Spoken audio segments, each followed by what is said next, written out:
Hello, Kardec Radio.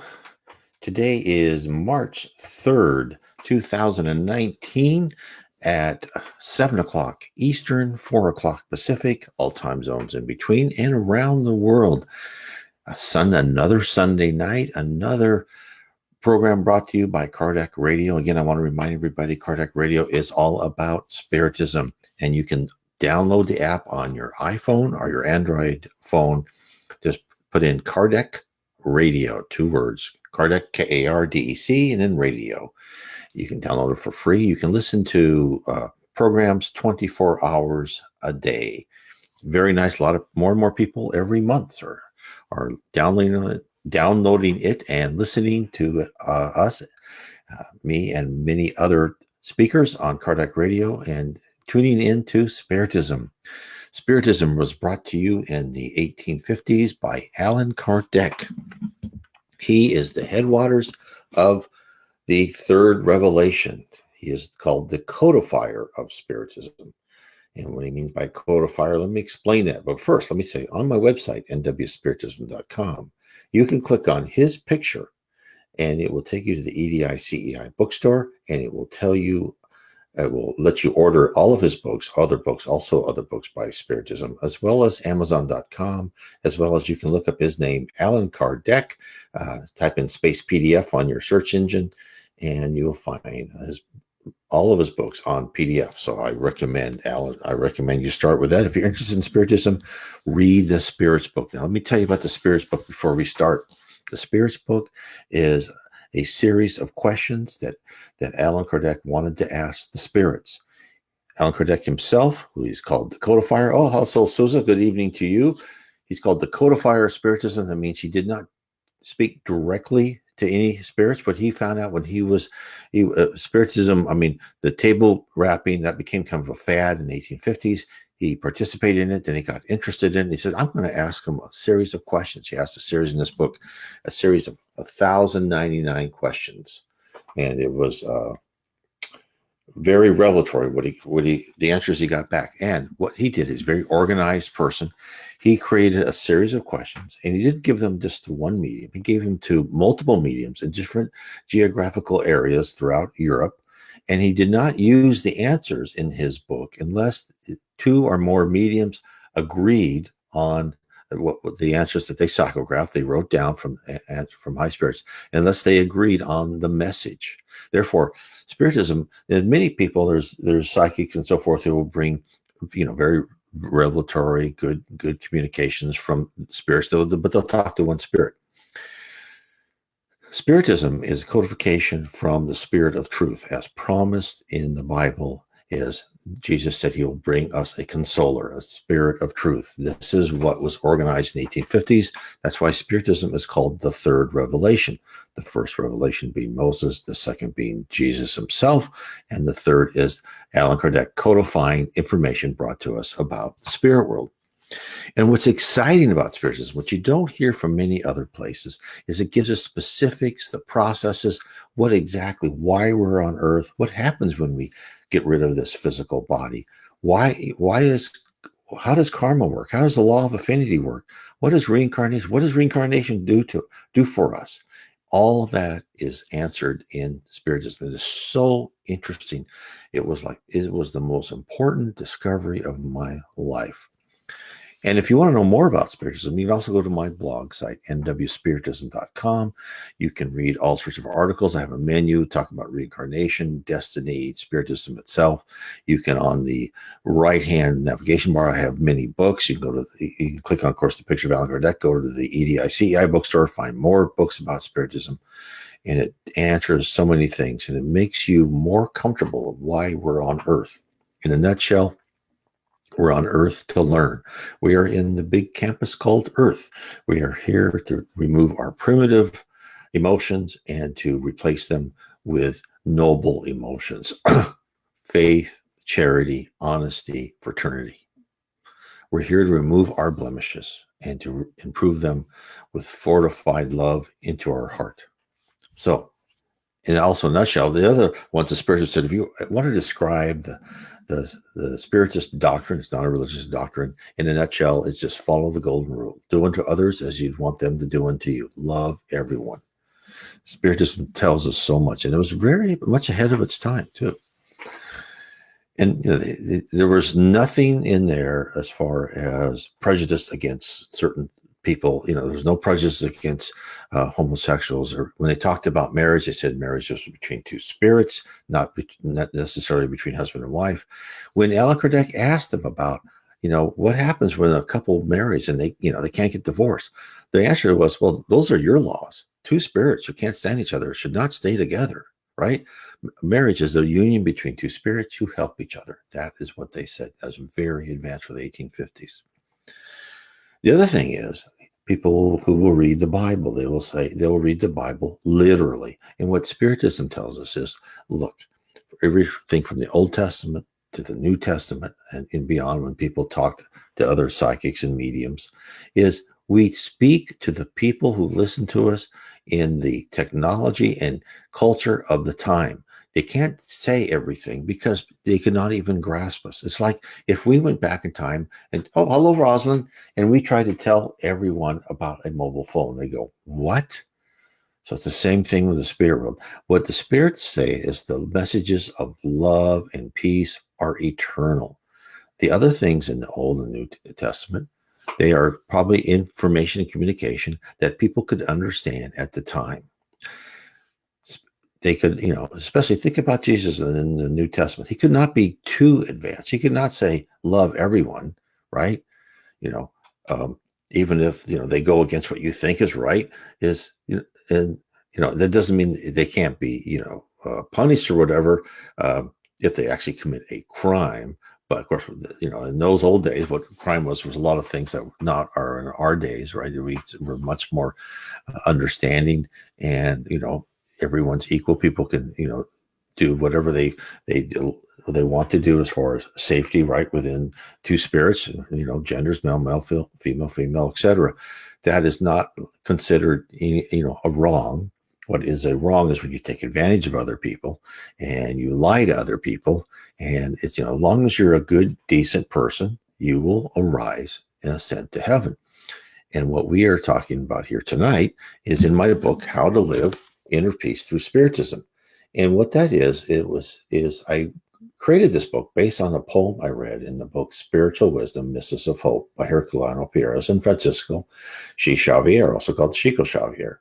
He wrote a very short poem, only 24 verses. The verses were very short, but they really, they place ourselves, it helps to place ourselves in a step-by-step situation into a mental state to achieve inner peace.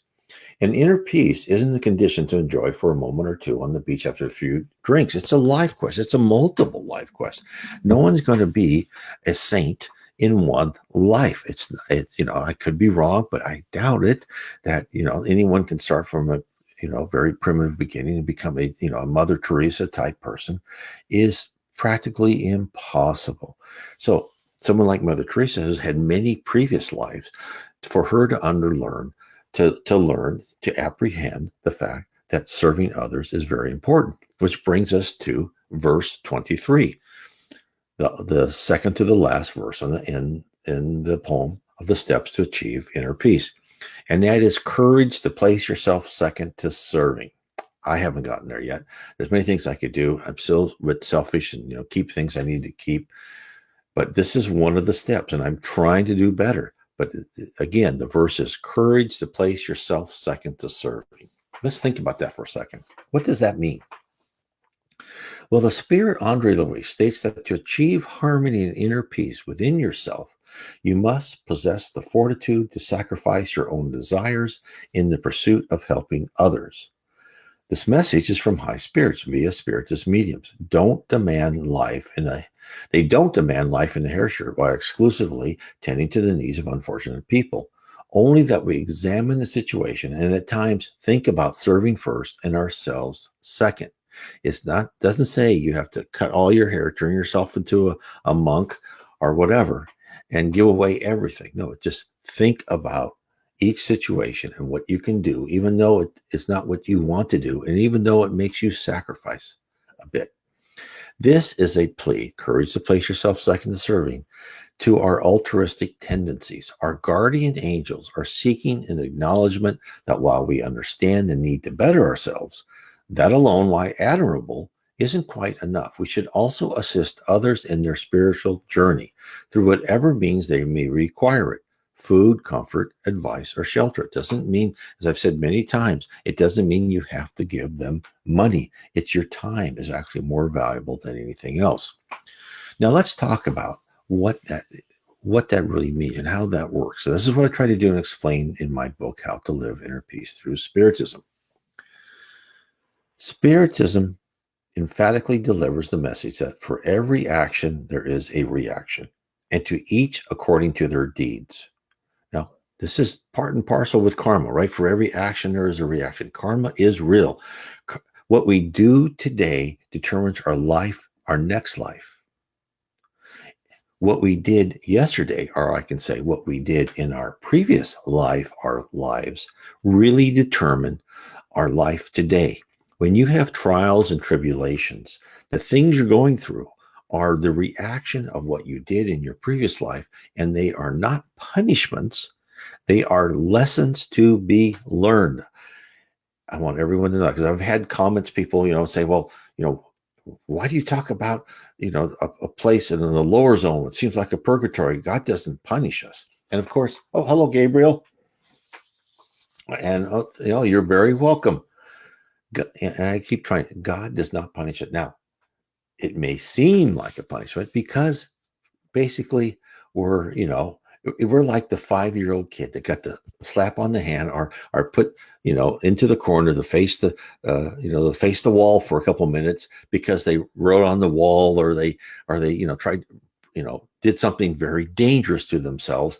And at that moment in time, when you put that little baby, that little kid in in the corner, let them think about these things, is they are crying and they think you are the worst person ever. Of course, that you're helping them become civilized. It is practically the same for the spirit world, for Jesus, who is the governor of our planet and other planets besides. It is about the same for that. It's meaning that we're giving lessons, and these lessons are self-tailored for each one of us. And if you think about the complexity of the spirit world and all the intersections between people, your aunts, your uncles, your family, the people you meet on the street, the people you work with, everyone has their own lesson plan, and everyone's going through trials and tribulations, and everyone you meet are at different stages of their spiritual maturity. That's why this world right now is called a planet of atonement. That meaning it may be a constellation. Yeah. Yes. That's right, Matthew. So that's why we're a planet of atonement. What does that mean, a planet of atonement? A planet of atonement means that we're here to learn from our past mistakes. We are here to atone for our past mistakes. Spirit does not like to use the word sins. It's wrongful deeds, mistakes, whatever you want to say. It's like a kid missing, a 5 out of 10 on a spelling test. Well, they're going to have to take that spelling test again, or they need more teaching in that spelling test. Same with us. Sometimes we have a very easy, simple lesson, and sometimes that lesson is harder, and that's more of a difficult trial or tribulations. So let's bring this back into courage to place yourself second to serving. So this process of karma is inescapable. It is what enables us to learn through our mistakes and misdeeds. Without the effects of karma, we could never hope to become a pure spirit one day. And karma is usually used. Cristiano from Brazil. Karma is usually used in this sentence with negative conditions. Such a person committed a great wrong and will pay for it in this or their next life. But turn this around. A person made a great sacrifice for his or her fellow humans and will reap a reward for it in this or their next life. Remember, karma works both ways. It takes and it gives. No service, however small, goes unrecognized. The blueprint of your next life is built upon the acts of your present life. So let's think about that. The spirit Joanna de Angelis defines karma for us. This is what she says about karma. Karma is the effect of actions taken at different stages of the current existence, as well as those of the past. Fruit of the planted and cultivated tree, karma has the flavor of the species that typifies the plant. Positive acts provide excellent results, rewarding those responsible with happiness, effectivity, lucidity, progress, and new opportunities for moral, spiritual, intellectual, and human growth, promoting society as a whole. But when individuals act with foolishness, vulgarity, perversions, rebelliousness, or hatefulness, they reap suffering down the road in the forms of trial and complex and afflictive expiations meant to set them straight. Karma is an ever changing process that depends on a person's behavior. Ongoing misery, exasperating mental strictures, dreadful maddening diseases, frustrating physical limitations, suffocating loneliness, embittering misfortunes, all of these could change if individuals only resolve to modify their attitudes, enhancing and developing them for general good and consequently their own. In the sovereign laws of life, no one is destined for a life of misery and misfortune. What happens to individuals is a result of what they did of their own free will. It is never something that God does to them, as the pessimist, the defeatist, and the indolent would state. Therefore, improve your life constantly through positive acts. Create new karmic outcomes, freeing yourself from the painful ones that weigh on your moral economy. Boy, as usual, Joanna Don just says so much. And these are taken from books, psychographed by Devaldo Franco. In fact, in my book, How to Live, I have all these book. I tell you the quote. They're all footnoted. I have bibliography. You can read many more books. All the ones that I take information from. So if you want to explore more and more about spiritism, I give you all the reading materials that hopefully you could want.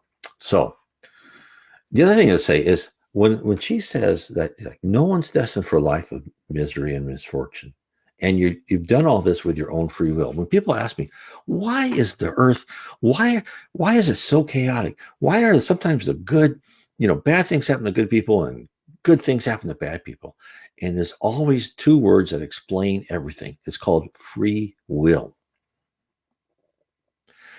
The reason good things happen to bad people is those are more tests that they have of what they did in the past. And these are tests giving them, example, okay, you took advantage. Okay, we'll give you wealth again. Did you learn your lesson from other trials? Can you know what to handle with wealth or fame? Are good people?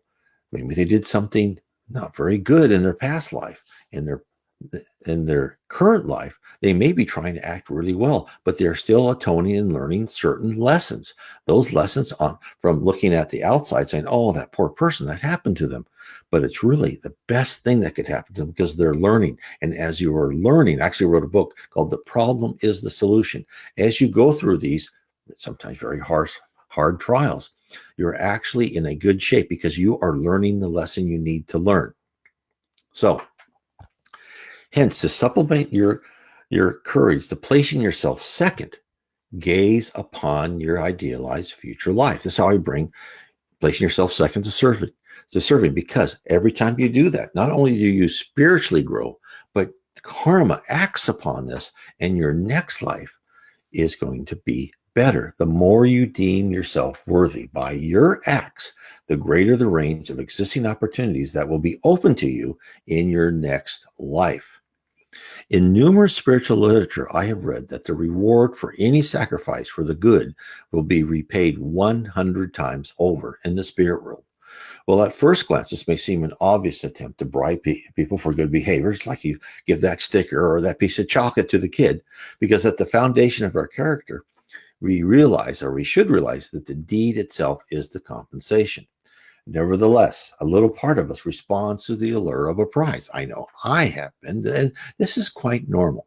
Remember, we, meaning myself, and hopefully, and probably many other people, we are relatively immature spirits, like the 4-year-old who excitedly responds to the bribes of candy. We too can't help but react to the promise of good tidings, like parents who actively train a child through treats to instill a good habit. Without the child's realization of the end game, The spirit realm does the same to us. After all, why not?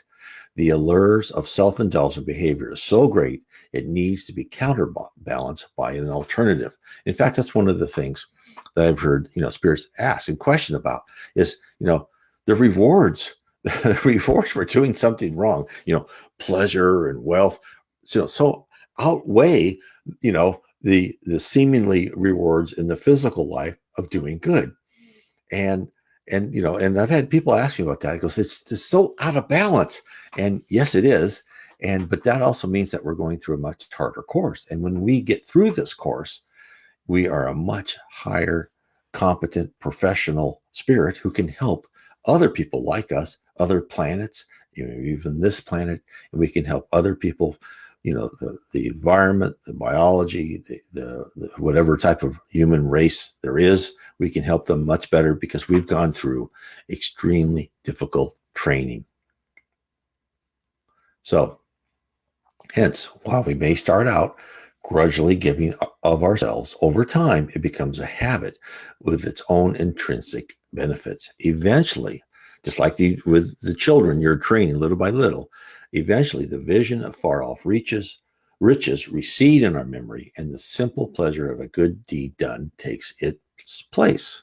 Makes very much sense, doesn't it? This is why the spirit world is, it's Earth is like the spirit world, but not anywhere as good, right? When you think of organizations and management and processes, it's all in the spirit world too. It's not like some of the fuzzy visions of heaven where you're there and you're on the Elysian fields and you're playing a harp in the clouds. No, heaven's organized. It has cities, it has colleges, it has different levels. One goes different levels of colleges to become more and more educated, to become a better spirit. And as you go through the levels of heaven, you have more and more power, because after all, in the spirit world, this is action. Thought is action. It's not in the physical world. We have to build a house. We have to use our hands. We have to use our mind to create the blueprints, create the plans, the architect of the house. No, in the spirit world, groups of people come together and they concentrate their forces and they change universal fluid into different compositions of spirit matter to create homes and other things. It's entirely different. That's why we're here. Why? We're here to learn to control this. This is the only thing important. The physical body is just a temporary casing. So now, let's talk about assistance, right? How do we help people? How do we do a good deed? Let's think about that. In chapter 23, titled Assistance, in the book Thought and Life by the Spirit Emmanuel, psychographed by Chico Xavier, he tells us what service truly entails. So this is the next step. One is why should we do this, right? We're building up karma. We're building up ourselves. We're instilling the habit. Now, let's talk about how do we assist. This is what Emmanuel said in chapter 23 in the book Thought and Life. Assistance, when given freely, reflects the divine nature existing within the human race. Our personality grows in stature and nobility as we yield to the desire of helping others. Design providence is a reservoir of infinite love, always giving and looking for channels of expression to distribute it. Whoever accepts to do so receives with mathematical precision everything they need. It is necessary, however, that we be watchful about the collective thoughts within us so as not to hinder the eternal giving of our Father, who is always ready to share the riches he has bestowed upon us. A look at the principle of electricity shows that there must be a complete circuit for the current to flow and produce its desired work. If there were no positive and negative poles, we would not be able to have electric lighting or motion. By the same principle, spring water to remain pure must have an outlet. Any obstruction means stagnation and disease. The law of assistance permits one to ask for help, but it demands expansion of the benefits received so that the help does not become a hindrance. Blood does not circulate, results in necrosis, a ghastly condition inside the living body. People who know how to handle their basic system, excuse me, people know how to handle their many possessions, giving opportunities of work and education, act like a water reservoir serving the community. They are emissaries of progress sustained by hope, health, security, and happiness, according to the laws of life. On the other hand, those who accumulate many possessions without using them to improve the community are like a murky swamp alongside the road. Unhappy misers surrounded by anguish and fear, solitude and emptiness, according to the same natural laws. The assistance we receive corresponds to the assistance we offer, and the assistance we give is always followed by greater potential increase, stimulating us to become ever more useful. Remember that when we help our neighbor, we reflect God's blessing working through us. To work discreetly in true service is to reflect God to those around us. Likewise, friends in the spirit world will silently draw near us and give us their total assistance. Help everyone with feeling, thoughtfulness, kind words, and action. By always helping others and constantly improving, we invoke in our favor the complete support from life. Let us not forget, therefore, that the help we offer other people without demand or payment is our silent prayer for divine help that is always answered with the blessing of cooperation and supply. So when they said that help is always given when those want to give assistance, help is given to those who want to give. And I had talked to a lady in Canada, Vancouver, Canada, and she had been helping veterans. She had had a really hard psychic episode, and she couldn't work. But then she spent her time helping veterans get housing and assistance. What happened was, then she told me, yeah. I said, well, and then we started talking about something else. She goes, yeah, I've been lucky because, I was given a house on a park that I could live for free. And so that I don't, what it costs to live monthly, so much less. I said, well, think about that. The spirit world set that up for you. You've been helping others. Now, out of the blue, you got the opportunity to live rent-free in a house, just to be inside a park and just to make sure that no one breaks into anything. I said, that is the spirit world assisting you. You are actively being helped by spirits because you are helping others. It happens all the time. Another story. This woman, this man and woman, this husband and wife, were in a line, and this is in Brazil, they're talking to Chico Xavier. And they said, can you help us? Our daughter is just, going through terrible, psychic episodes. She's having delusions, etc. And what did Chico tell them to do? He says, go help other people anywhere you can. Go help. So they went away. And then I forgot how long, maybe a year or whatever. They came back and they said, our daughter's better. And he goes, well, what did you do? And of course he knew because he reached people blind, but he gives them a chance. He goes, what we did, we started helping prisoners. And by helping prisoners, then our daughter started getting better. And so what really happened is the fact that this husband and wife were in prisons helping prisoners, and the spirits who were looking after these prisoners, the mothers and the fathers of these prisoners who are now in the spirit world, saw that these two people were helping. Then they went and they saw that their daughter was being attacked, subjugated, right, obsessed by other spirits. These spirits went to them and said, please stop doing this. This woman's mother and father are helping our children. Why are you torturing her? Why are you affecting her? They stopped. So these things happen. These things are real. Another example, when my wife and I received a message from the spirit world in July 2014, we were told to help spread the doctrine of Spiritism to America. In the communication was the statement, remember the aid is in proportion to the task. Now, I can attest to the unseen hand of the spirit realm in rendering assistance, from little serendipitous happenstances to real tangible help. Small things, like when I wrote an article and I need to quote to back up a statement, the name of the book comes readily to my mind. And more, I open the book and I find the exact passage I desire. Anyone who has written research or term papers knows that hours are usually spent trying to search for the keywords in the pages of the book. Hence, I consider myself blessed to be guided to the words that I had been seeking. Large occurrences, such as money coming to me at the right time, just when I need it, or the fact that my job has been threatened to be eliminated for years, but somehow I always am still employed, free to spend my leisure time for Spiritism. Little and great things all adding up to convey the support that I and everyone who earns it by service to others that is given to us by our spiritual guardians. I cannot stress this enough. But Spiritism is one of the great revelations from Spiritism. And again, I'm just going to say, this is the headwaters. This is really the first thing you want to read. Now, I do recognize that, it's a series of answers and questions.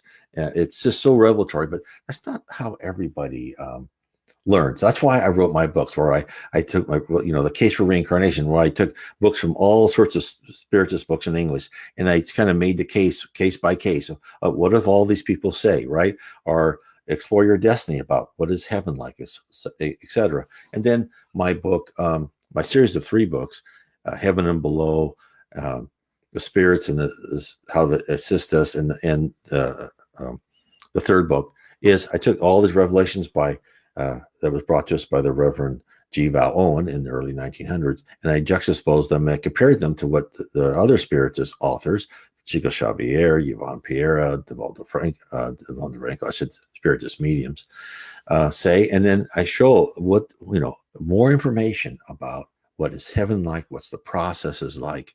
And in fact, one of the great things about the series of 3 books by the Reverend G. Val Owen, starting with Heaven and Below, is that his revelations really told us. Now, if you read the books by Chico Xavier and others, they tell us, about heaven and so forth, and they tell us how we're helped here on earth. But the books by G. Val Owen kind of go a little bit higher levels of heaven and gives us more of the processes and the procedures of what's life going to be like there. It's very, very interesting. So let me get back to the point, because sometimes I wander off. So right now, So, as I said before, we are really helped, right? So, over other times, the support can appear as a negative. So, just let you know, there's positive help, but then there's sometimes you think that didn't go well. But I tell you, it takes us sometimes, when we're told something by the spirits, it takes us years to figure it out. It's like prophets, when they say, "Well, I think this is going to happen," and then they go, "Oh, you were wrong," but then like 3 years later, it's like, oh, that's how I should interpret it. Same thing happened to us. So if something appears as a negative, you have to really think it through, because it really means you're trying to do something that won't be beneficial in your future. Years ago, my wife and I tried to sell our house. We wanted a newer house since ours was a bit small, not in good condition. We tried to buy several homes, but we were always just a moment too late. Then we tried to buy a vacant lot to build a house. Again, we always came in second. Eventually, we tore down our house and built a new one on the existing lot.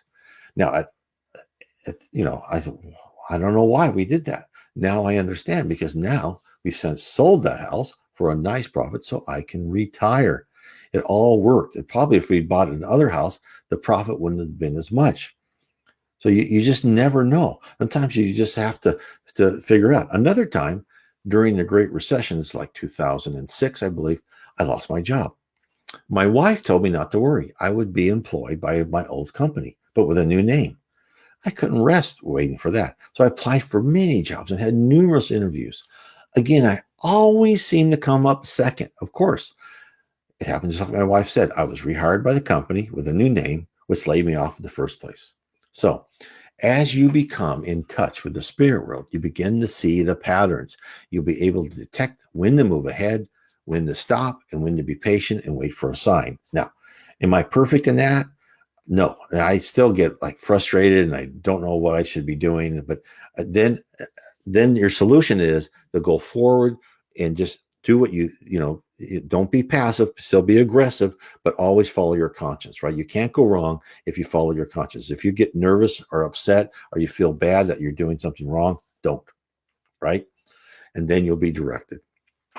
So what that tells us is we're in the place where we need to be. As long as we follow our conscience and we in our free will and we start helping people, if we start engaging in the habit of service, which requires a person to be at ease and confident within themselves, right? If you're not comfortable with yourself, it's hard for you to help other people in a good, rational, kind manner. In outlook of the world, the people and our individual part to play must be in tune with the spiritist message of our purpose on this planet. One should realize that each of us is a grain of sand in the immense oceans of the universe, that we are being polished by the movement of events, and that we are always in contact with other grains and the clear and shining liquid of the divine light. By right placement of ourselves, we can look at those around us and proceed with our acknowledged duty. The Spirit Joanna in the book Self Discovery and Inner Search speaks about the frame of reference desired to promote self sacrifice. This is what she says: psychological maturation drives human beings to true humility before life. They might then identify their own possibilities as well as the inexhaustible sources of knowledge to be acquired. Mature individuals perceive their smallness before the universal greatness. They are devoid of conflicts, guilty consciousness, and escapes of the ego. The intellectual view of reality and the moral acquisition of inner resources provide them with simplicity in the heart and cultural respect towards everyone. Their lucidity works for the general goodness with naturality, leading them to self-sacrifice and even to sacrifice whatever necessary without exhibitionism or arrogance. They realize that the purpose of the existential being is the joy of living that results from meriting thoughts and actions, that propels their self-esteem and constant self-discovery. They work without either fatigue or deception. They do not stop in drudgery to examine imperfections because they elaborate plans for their incessant improvement. They are thirsty for new conquests that do not cease. Self-sacrifice prompts the individuals to sacrificial actions, which, despite its heavy and less magnificent features, one performs without either embarrassment or boastfulness. Self-sacrifice and humility are independent of religious convictions, although the latter ones could influence their conquests by becoming accessible to all that achieve self-consciousness. The two psychological conquests are of high importance in the progress of society because they dignify the individual and promote the social group by making it more human. So what is she telling us? Humility and self-sacrifice could be the definition of what it takes to truly serve others without condescension, or arrogance. The tearing down of one's own ego is a complex and arduous effort. The culture of immediate gratification and celebrity examples of amazingly self-centered individuals who have an almost complete lack of self-awareness that pervades the media are high barriers to complete this journey of self-sacrifices. The forces of materialism and self-promoting seems to be almost at a zenith. Of course, probably everyone always says about the culture at the time, but the world has been at this spot before. The spirit realm has always created a solution. The answer lies in the collective spirit of mankind. Even now, in the face of unprecedented and rapid communication, there is a sense of emptiness, a longing for spiritual renewal. I hear it all the time. I see it on sites that just talk about spirituality, not necessarily spiritual, but spirituality, and people who do not, consider organized religion to be their answer. I totally understand that. They talk about it too. There is a longing of the rejection of complete materialism. You even see that in the youth of today. They know that there's something missing. So while the extremely wealthy foresee a future of total control over a docile population whose only desire is to be entertained and to consume, the waves of change will not be held back. I have news for these people who want everyone just to sit back, do what they're told, consume, work till they can buy. That will not be the future. The effort to retreat to a simpler life, the quest for closeness to nature, and desire to do no harm are all small signs that a change is coming. While still nascent, the spirit realm, who controls the rebirth of every soul into whatever time, place, social strata, and eventual position of power that is planned for them, will gradually move our society to a more rational balance of technology and spirituality. So let's think about that, what I just said. The spirit realm has guided the earth from the beginning, from primitive, beings on this planet to successive civilizations. Now, I'm sure a lot of people say, oh, we're still just as cruel and mean as before. Well, not as many of us. No. In fact, there's been studies done where they've gone through old burial grounds. They say, about, 2,000 years ago, about 25% of the people who are in these burial grounds were killed. It's a lot less now. Here we'll die of, old age or maybe an accident or something, but not anywhere is the higher percentage of people who are actually killed, right? There's, stab wounds or axe, whatever. They can find these through the bones. No, people have gotten better. More and, the greater percentage of people who are nicer and more mature spirits, because we are a set of spirits. There's always new ones coming in from other planets, but basically there's a core of spirits that are learning as we're going. And every life, or maybe, every 10th life, they notch up a bit to become a little bit more mature. Now, think about that for a second. You're the spirit world. You can place these people who are more mature wherever you want. It's a chessboard where if your chess piece is taken off the board, you can put it back on the board wherever you want. And the reason we have so much chaos and what you think of and I think of how we're ever going to succeed is because they can move us around. We're immortal. We're all immortal. They can move us around. They can we'll put Brian here in this next life, and he can help. He's not very good, but at least he can help these two people, right? That's the least he can do. They can do that on a scale that you cannot imagine.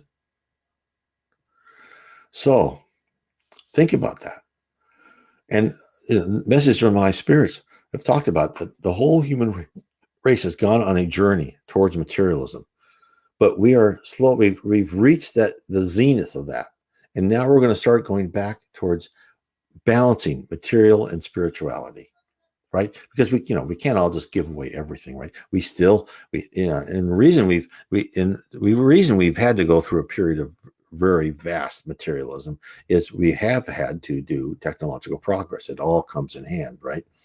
We're not Luddites here where we want to get rid of, anything. We need to continually improve our technology, but at the same time, balance that with spirituality. Right? Technology isn't just to make better weapons. It's to help people, right? So what I'm trying to say is in the meantime, while we're going through this, each of us should continue on our inner journey of improvement. Emmanuel advises us to fortify ourselves for the battle ahead. This is what he says. In order to be effective for the eternal life, nourishment for the heart has to be based on the simple realities of the evolutionary path. It is crucial for us to strengthen ourselves with the illuminative principles without the dazzling fantasies that come from the outside. And it is precisely on this religious path that such effort demands broader refinement. Generally speaking, believers are always eager for situations that can satisfy their pernicious whims, just like a gourmet yearns for exotic dishes. However, just as the delights of the table are not necessary for fundamental activities, the thrilling sensation of spirit phenomenon are useless to the soul if it does not possess sufficient inner resources to understand their purpose. Many disciples regard their religious experience as a purely intellectual matter. Well, I've been there. But it is crucial to realize that in order to be definitely incorporated, the nourishment of the soul requires a heart that is sincerely interested in the divine truths.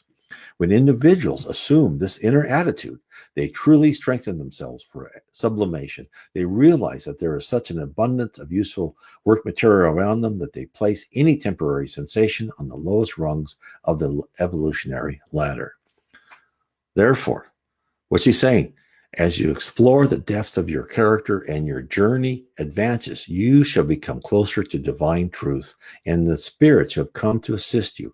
You will expand your relationship with them, But as Emmanuel cautions us, communications with the spirits only really begin to pay spiritual dividends as your own spiritual knowledge and feelings come to fruition.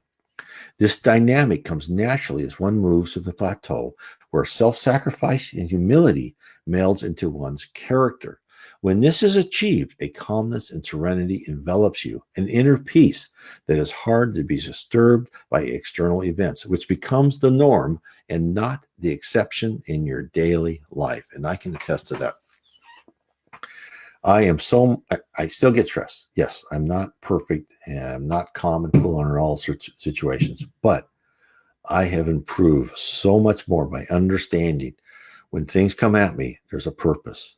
And when I fail, I don't beat myself up too much. I do as Joanna Johnson says, well, consider when you do something wrong, it's a arrow you took out the quiver and you threw it away and it's gone, right?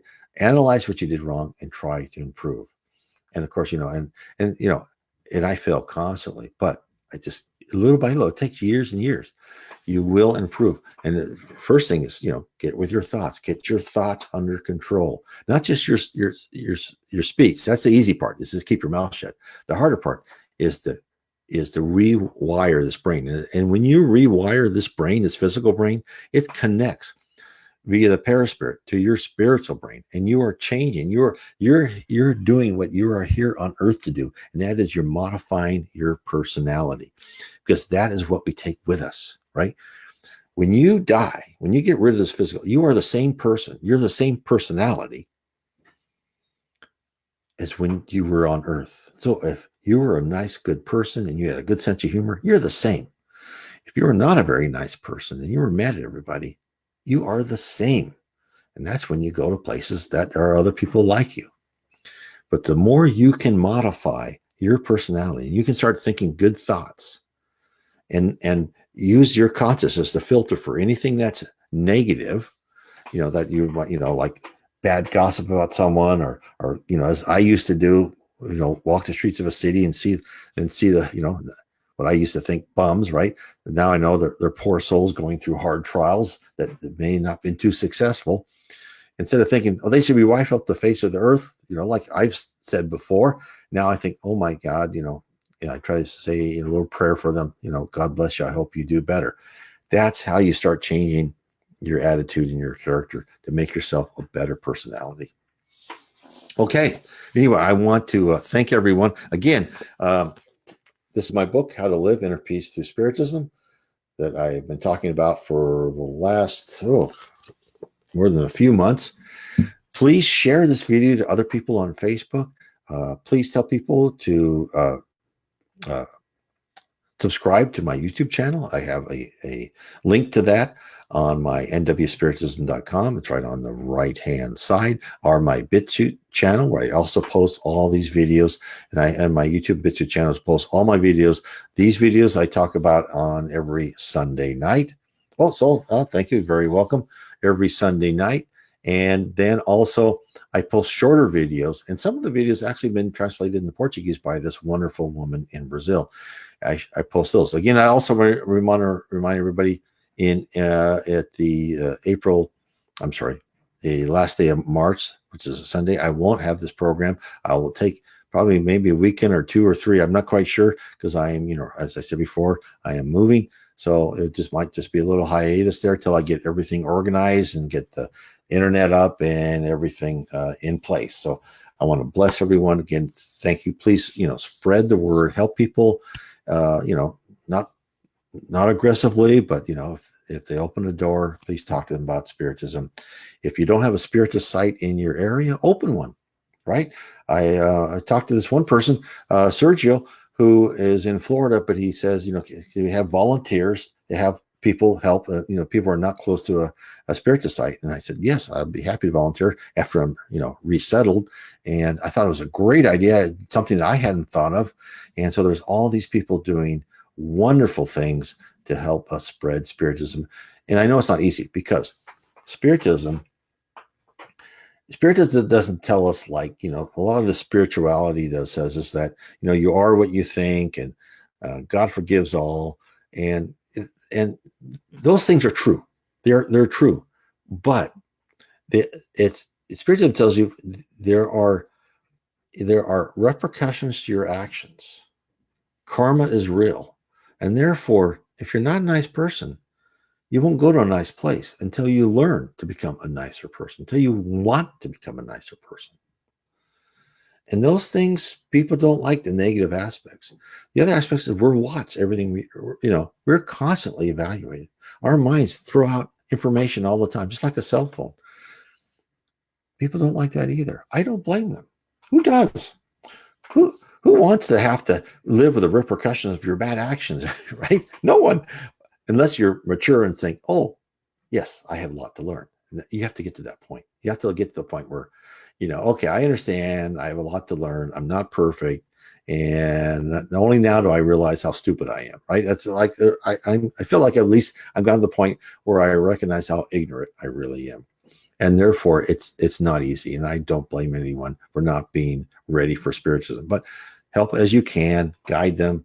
If they're ready for this message, other spirits or guardian angels will help expand them and open doors for them. So anyway, I want to say God bless everyone. Thank you for another wonderful Sunday night. Of course, we're here every Sunday night. And remember, tell everyone about Spiritism.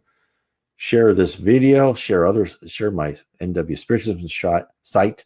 And if you have any questions, like other people do, you can always email me, contact me. You can contact me on my NW Spiritism site, send me an email, or make a comment on one of my YouTube videos. I usually answer the comments, unless somehow I pass them by or forget it. It would be my fault. But usually I try to be very good in answering everything. Anyway, God bless you and thank you, and have a wonderful rest of the weekend. God bless you. Oh, and thank you, Matthew. Thanks very much.